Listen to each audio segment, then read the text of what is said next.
Speed number 4, January 2001. AP Inter speed 10 seconds, 5 seconds. Now start. Replying to the debate, the Minister of Law and Justice said, "Respected Speaker and honorable members, today I would like to draw your attention to the introduction of a new bill aimed at regulating the functioning of the companies in the country. The salient features of the bill are as follows. As you are aware, with the opening of the company economy and liberalizing the rules, a number of companies started coming up. These companies approached the public for subscription to the share capital. For one reason or the other, the stock markets were full of enthusiasm and it gave necessary fillip to the investors to park their savings in the capital of the companies.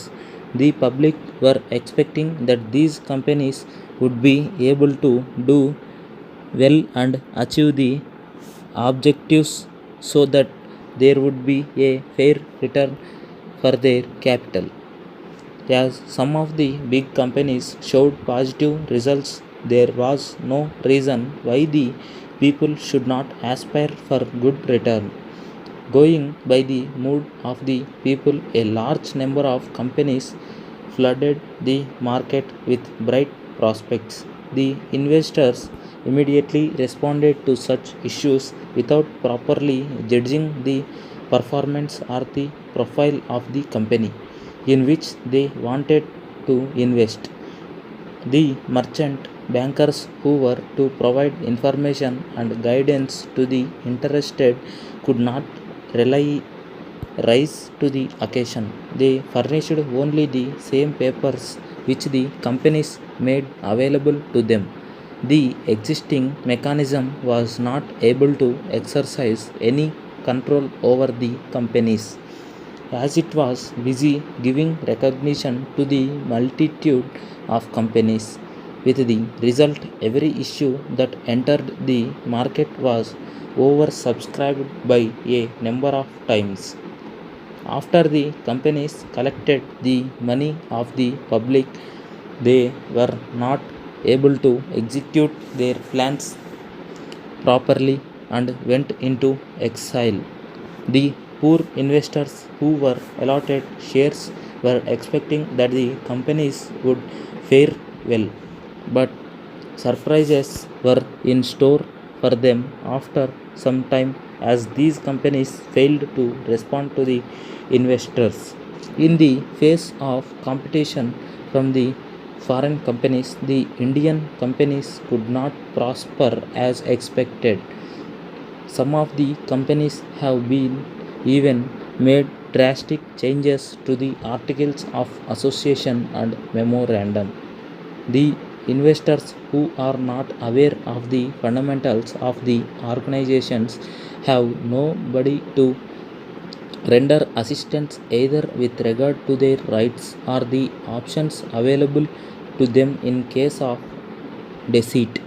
There was large number of complaints from every corner of the country about such companies that vanished in the thin air, putting the hard earned money of the small investor at stake.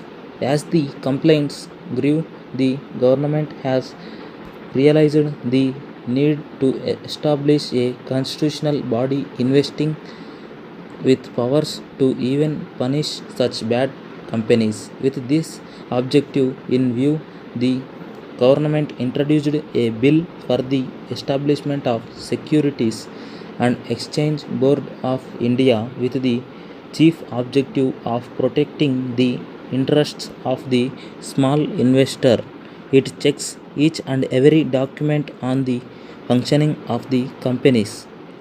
Letter. Dear Madam, we thank you very much for your inquiry about the products that we are offering on the occasion of the new year. We propose to introduce a new range of items, as you can see from the enclosed pamphlet. As you are aware, this being the Year of Women, we have taken into consideration the special interests of women. Our departmental store, which is situated in the heart of the town, will meet with the requirements of many customers. For the special occasion, we would like to introduce diaries of various companies. The prices of these vary from 30 to 100 rupees, and the design will be tempting. There are very attractive gifts for those who make purchases from our store on the eve of the new year, and you will certainly enjoy the day spending at our shop. We request you to visit our store and avail the special discounts offered for the first week of January on all articles we sell. Further, we have a unique feature this time. We would deliver the ordered gift to any of your friends and convey the good wishes on your behalf, assuring you of our best services at all times. Yours sincerely. Stop.